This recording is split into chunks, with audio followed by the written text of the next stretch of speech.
Amis de la masse, bonjour, bienvenue sur la chaîne du Doc et dans cette vidéo on va parler de Dan Bilzerian. Comment fait-il pour rester aussi en forme à l'âge de 42 ans avec un corps qui est musclé, qui est sec et le tout avec, je vais pas dire une hygiène de vie douteuse, mais en tout cas une vie qui est bien remplie. Et la réponse, on va la voir puisqu'il nous a partagé son protocole d'entraînement sur son Instagram, mais également son stack de supplémentation et notamment d'hormones. N'oubliez pas, le meilleur moyen pour rester en forme et surtout pour vieillir en bonne santé tout en restant énormément musclé et très sec, c'est de mettre un pouce bleu à la vidéo et de vous abonner à la chaîne. Sur ce, on va parler de Dan Bilzerian, générique.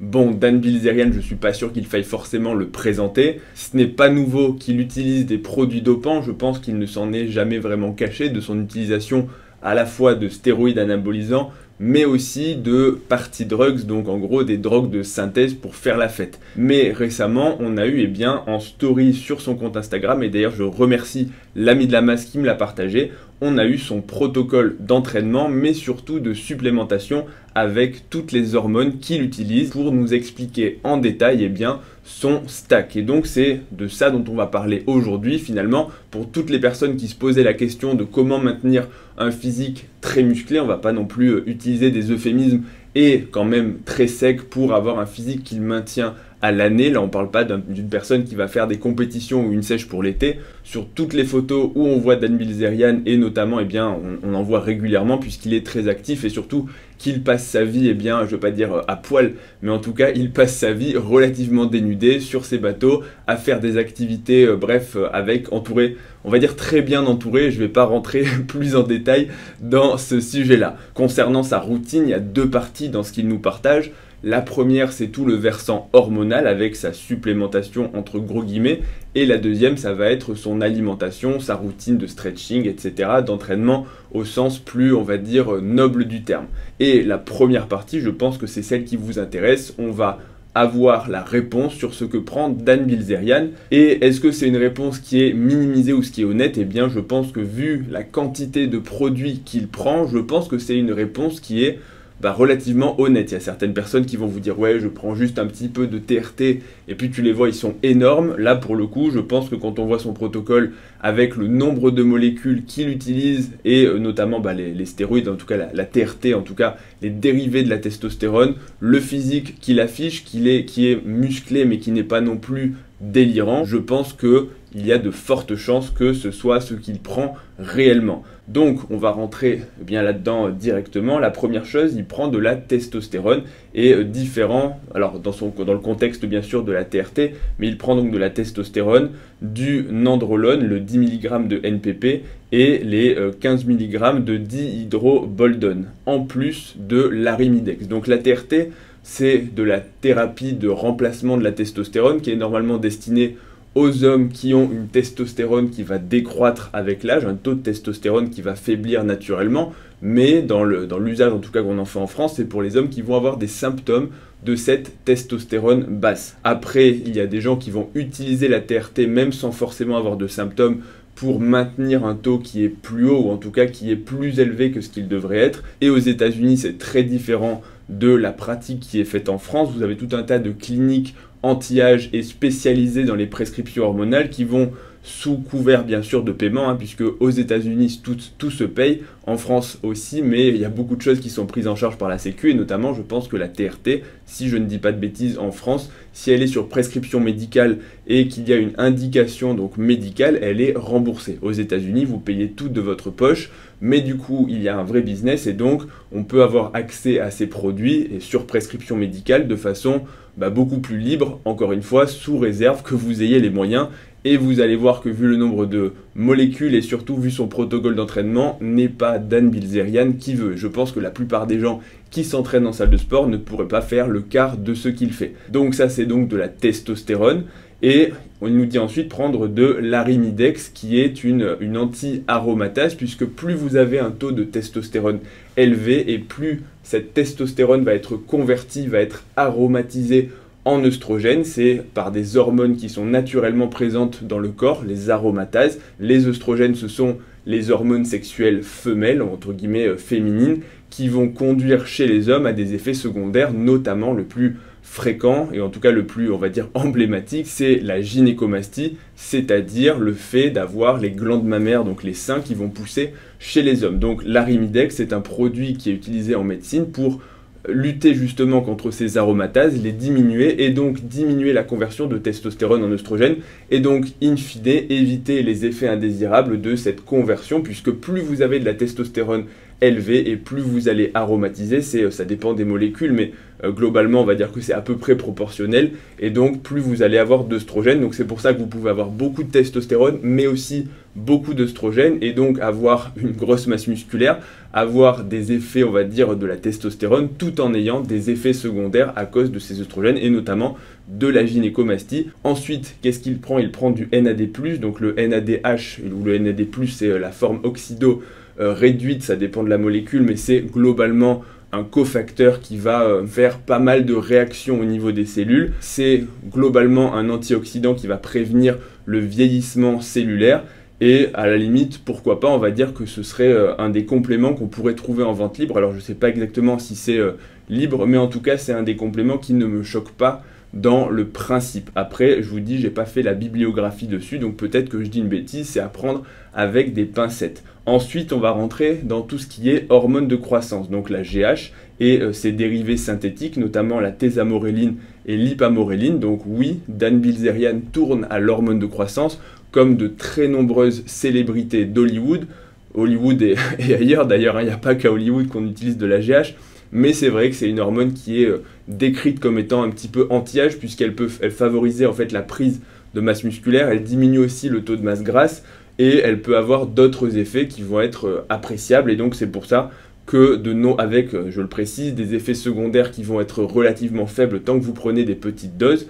Donc c'est une hormone qui est répandue dans le milieu, je dis des stars entre guillemets, puisque c'est une hormone qui coûte cher. L'hormone de croissance, c'est plus cher que les stéroïdes, et donc c'est réservé entre guillemets à une clientèle qui a les moyens. Mais Dan Bilzerian, bon, je pense que en termes de moyens financiers, il n'est pas à plaindre. Maintenant, on va rentrer dans tous les produits et les peptides qui vont être utilisés pour la récupération. Et notamment le premier, je reçois énormément de questions dessus, donc peut-être que ça va mériter bientôt une vidéo dédiée, c'est le BPC 157. BPC, c'est Body Protective Compound, 157, je ne sais pas pourquoi, mais en tout cas, c'est un peptide qui est effectivement naturellement présent chez l'humain et qui permettrait, je mets bien des gros guillemets à permettrait, puisque pour l'instant, il n'y a pas beaucoup d'études à ce sujet-là, de régénérer les tissus et de favoriser la guérison de certaines blessures, notamment par le biais de la régénération du collagène, donc tout ce qui va être tissu tendineux, ligamentaire. Mais pourquoi je mets de gros guillemets? Puisque c'est une molécule qui, bon, elle n'est pas nouvelle dans le corps, elle a toujours existé, mais dans des très faibles quantités. Alors que quand on va acheter du BPC 157, il y a une quantité qui est beaucoup plus importante et pour l'instant, il n'y a que très peu d'études. Et donc, c'est pour ça que il faut quand même faire très attention parce que, oui, il y a des études qui ont été faites, mais la plupart ont été faites chez le rat. Mais quand on a fait de la recherche et qu'on sait comment marchent les études sur les rats, sur des rats, on peut prouver tout et n'importe quoi. Quand on teste des choses, à peu près tout va marcher sur des rats en termes de résultats, mais bizarrement, c'est pas bizarre, en fait, il y a des explications. Quand on passe chez le gros animal ou encore pire chez l'humain, le nombre de molécules qui marchent réellement diminue de façon, en gros, il y a quasiment plus grand chose qui marche. C'est pour ça que quand on regarde les études chez les rats, on peut montrer et parler de tout et n'importe quoi en termes de molécules, de suppléments, etc. Mais chez l'homme, il y a peu de choses qui font véritablement une différence. L'autre chose, c'est quand même au niveau des effets secondaires, et il y a un autre effet du BPC 157 que je n'ai pas dit, c'est au niveau de l'angiogénèse, c'est-à-dire la régénération, en gros la création de nouveaux vaisseaux sanguins, donc de régénérer les tissus, donc de favoriser tout ce qui va être croissance cellulaire, croissance, bref, de favoriser en fait l'anabolisme, mais pas l'anabolisme musculaire, là c'est vraiment l'anabolisme des tissus conjonctifs et des tissus de soutien. Et il faut se méfier, à la fois bien sûr pour les effets indésirables, moins il y a d'études sur les humains et moins on peut connaître les effets indésirables à court, moyen et long terme. Quand ça a été testé sur, je sais pas, je vais dire ça au pif, j'ai pas vu le nombre d'études exactes et le nombre de personnes inclus, mais sur 50, 100 personnes, peut-être, allez, 500, c'est très peu pour parler des effets secondaires. Donc au final, on n'a pas beaucoup de recul et c'est pour ça que s'injecter ce genre de produit, je pense qu'à titre personnel, pour l'instant, on manque encore un peu de données. Ensuite, qu'est-ce qu'il va nous partager d'autre? Du MOTS-C, c'est aussi quelque chose qui va favoriser la régénération. C'est un compound donc dérivé des mitochondries, donc c'est aussi un peptide. Donc peptide, en fait, ça veut simplement dire assemblage d'acides aminés qui va avoir une action sur les récepteurs cellulaires pour promouvoir telle ou telle action au niveau de la cellule. Produisez du muscle, régénérer les tissus, resynthétiser du collagène, etc. Donc c'est aussi un peptide de récupération, là aussi expérimental. Le TB500, c'est la thymosinine bêta, je sais plus, 500 sûrement, qui est là aussi pour favoriser la régénération. Donc tout ça, c'est véritablement, comme il le dit, pour améliorer un petit peu sa récupération. Et d'ailleurs, il dit donc, que le BPC57, il se l'injecte dans tous les endroits où il a des blessures. Donc ça veut dire quoi? Ça veut dire que dès qu'il ressent une petite douleur, il va s'injecter ce peptide. Et la question moi que je vais me poser, c'est pourquoi finalement il a toutes ces douleurs? Parce que normalement, si on s'entraîne correctement et si on a son mode de vie, je vais dire, ou quand on va lire la suite, vous allez voir, il a quand même a priori un plan d'entraînement et de récupération qui est déjà bien construit. Pourquoi est-ce qu'il a toutes ces douleurs? Et une partie de la réponse, à mon sens, peut être liée à sa prise de produits dopants, de stéroïdes, puisque plus vous prenez de la testostérone, plus vous allez soulever lourd, et plus vous allez potentiellement abîmer vos tendons. En tout cas, c'est la théorie. Ensuite, qu'est-ce qu'on a d'autre? On a des exosomes qui sont donc des infusions, donc c'est des perfusions d'exosomes. Les exosomes, ce sont en gros, je sais pas comment dire ça, en gros, ce sont des espèces de petites vésicules qui vont contenir beaucoup de facteurs de signalisation et de croissance qui sont sécrétés naturellement par les cellules. Et donc, on a réussi, récemment, plus ou moins récemment, on va dire ça comme ça, à les isoler. Donc en gros ça va se rapprocher de ce qu'il fait juste après, les 100 millions de MSC, donc les cellules souches mésenchymateuses qui vont là aussi être injectées. Donc en fait il fait un cocktail de facteurs de croissance, de facteurs de signalisation et de cellules souches qui là encore n'ont pas prouvé, on va dire ça comme ça, d'efficacité de façon significative chez l'homme. Il y a effectivement des données chez l'homme, mais pour l'instant on n'est pas encore au stade où c'est, on va dire, approuvé à large échelle. Petite parenthèse sur la suite de son message, donc comme il dit, ce n'est pas une recommandation, c'est juste ce qu'il utilise lui. Si vous allez vers cette route, donc prendre de la TRT et tout ce type de peptides, il faut le faire sous la prescription d'un médecin. Donc en France, ça ne sera a priori pas possible légalement. Aux États-Unis, ça peut l'être, mais surtout, donc il dit que les médecins sont pour la plupart stupides, donc il faut trouver un bon médecin. Voilà, bon, je ne vais pas commenter cette phrase, mais ce qu'il dit aussi, c'est que si votre médecin ne vous dose pas vos taux hormonaux chaque année, eh bien c'est un médecin de pacotille pour ne pas utiliser d'autres mots. Personnellement, je ne suis pas d'accord. Alors ça peut se discuter pour la médecine anti-âge, puisque oui, si on veut optimiser, mais si on ne veut pas avoir recours à des hormones, comme c'est le cas, comme c'est le cas pour la plupart des gens, je pense, eh bien, à mon sens, et j'ai fait une autre vidéo là-dessus où je vais détailler mon propos, le dosage de la testostérone, à mon sens, me paraît très discutable. Et je vous renvoie vers cette vidéo si vous voulez en savoir plus. Maintenant, deuxième partie, on va aller un petit peu plus vite là-dessus. C'est son plan d'entraînement. Donc finalement, pas grand-chose sur la partie musculation pure et cardio. Mais il y a quand même des petites choses. La première, c'est qu'il fait donc du sauna à 186 degrés. Donc je suppose que c'est des degrés Fahrenheit. Donc du sauna, il s'étire un petit peu. Ensuite, il fait un bain froid pendant 4 minutes, donc il va être beaucoup plus froid, donc il fait du choc thermique, pourquoi pas pour la récupération, mais je vais quand même dire que je pense que c'est pas un protocole qui peut être applicable à la plupart des gens, sauf si vous êtes un sportif professionnel ou que vous, en gros, vous avez une vie, je vais pas dire oisive, mais je pense que pour la plupart des gens qui travaillent, à moins de se lever à 4 h du mat pour faire un sauna, un bain chaud, s'entraîner, prendre 1h30 de soleil comme il dit juste après, c'est illusoire. Donc bon, c'est quand même un protocole qui n'est pas réalisable par n'importe qui quand on a un boulot et une vie active et qu'on ne passe pas son temps dédié à la musculation et à son corps.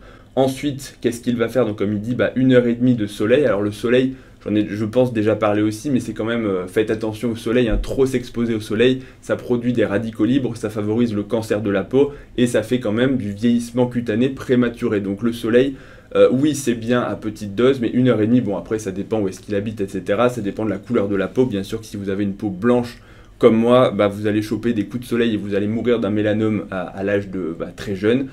Bon, plus vous êtes bronzé de base et plus vous allez pouvoir vous exposer au soleil. Ensuite, et ça je pense que c'est une belle connerie, c'est quand il nous parle de faire des sprints inclinés, pourquoi pas, mais en respirant de l'oxygène pur. l'oxygène pur. Juste pourquoi ça peut paraître intéressant sur le concept, mais en réalité l'oxygène pur c'est quelque chose qui est plutôt délétère. L'oxygène c'est oxydant, et oui c'est de l'oxygène. L'oxydation ça vient de l'oxygène, donc si vous montez anormalement ou en tout cas de façon trop élevée votre taux d'oxygène, eh bien vous allez faire vieillir vos cellules de façon prématurée par justement cette oxydation. Donc d'un côté, et c'est très à la mode, hein, je sais l'oxygène pur, mais en vérité c'est quelque chose à mon sens dans le concept d'un petit peu stupide. Là je parle de respirer de l'oxygène comme si j'allais prendre une bouteille d'eau 2 ou me mettre un masque à l'hôpital, je pourrais faire ça toute la journée. Mais pourquoi je le fais pas? Parce que c'est stupide et surtout, bon, en plus, si on le fait de façon prolongée, l'oxygène peut fibroser les poumons, hein, donc c'est un des effets indésirables sérieux, donc ne jouez pas avec l'oxygène. Bon, après, pour lui, quand il fait ça pendant 1 minute, ça va pas faire grand chose, tout au plus, ce sera de l'effet placebo, mais voilà, ça sert à rien d'amener de l'oxygène et de favoriser l'oxydation, et ensuite de se bourrer d'antioxydants et de molécules régénérantes. Et ensuite, bon, la suite, voilà, il mange de la nourriture biologique, du bœuf, nourri à l'herbe par opposition au bœuf nourri au grain, et puis bon après la suite c'est plutôt un bon plan d'entraînement si c'est effectivement ce qu'il fait. Donc voilà pour ce petit résumé du protocole de Dan Bilzerian, et c'est quand même marrant de voir que quelqu'un entre guillemets s'intéresse à sa santé etc. quand tu as un mode de vie un peu décousu, que tu as déjà fait 2 infarctus sur de la cocaïne et du Viagra à l'âge de 25 ans et qu'ensuite tu viens dire Yana c'est des gros débiles. Bon, pourquoi pas, mais vous voyez ce que je veux dire, ça me fait toujours un petit peu rire cette dissonance quand les gens te disent moi je suis à fond sur ma santé et qu'à côté ils s'injectent un petit peu tout et n'importe quoi, et même si c'est sous protocole médical, au final les études, si elles n'existent pas, vous avez beau avoir l'expérience et l'avis du médecin qui va vous le prescrire, il faut se rappeler que c'est aussi un business. Et donc, le fait que de mêler entre guillemets le business et le fait que le médecin va être rémunéré au protocole, bah c'est quelque chose qui peut conduire, je pense, à des mauvaises décisions. Donc attention à toutes ces molécules qu'on peut trouver sur internet, hein. Alors à chaque fois ils sont mignons, hein, les sites internet te mettent attention, ce n'est pas destiné pour l'humain, c'est pour la recherche uniquement, hein. Bien sûr c'est pour les rats, mais vous vous doutez bien quand vous recevez la fiole, vous en faites ensuite ce que vous voulez. Donc voilà pour le petit stack de Dan Bilzerian, beaucoup de produits, un truc qui n'est pas réalisable par la plupart des gens et qui de toute façon n'est pas souhaitable. Entraînez-vous correctement, mangez correctement et faites-le surtout de façon régulière, sans excès, et je pense que ce sera la meilleure façon de vieillir en bonne santé. N'oublie pas donc avant de partir, un pouce bleu, un abonnement, ça soutient la chaîne. Retrouve-moi aussi sur Instagram ledoc.pm et sur TikTok pour des vidéos d'1 minute sur le sport et la santé. Et je te dis à bientôt pour la prochaine vidéo. Salut!